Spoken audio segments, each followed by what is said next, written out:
radiallahu anhu, Ruqayyah radiallahu anhu,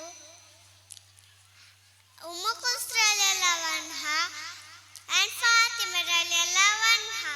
One day, the Prophet Muhammad sallallahu alaihi wasallam came home from a long time of teaching and preaching. The daughters were excited to see their father and ran to hug him. The Prophet Muhammad sallallahu alaihi wasallam smiled and said, "My dear daughters, I'm so proud of you, my daughters. You are kind, smart, beautiful.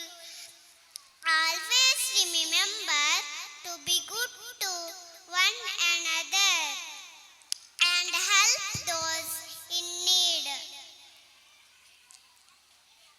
Then the Prophet Muhammad sallallahu alaihi wasallam spent the rest of the time playing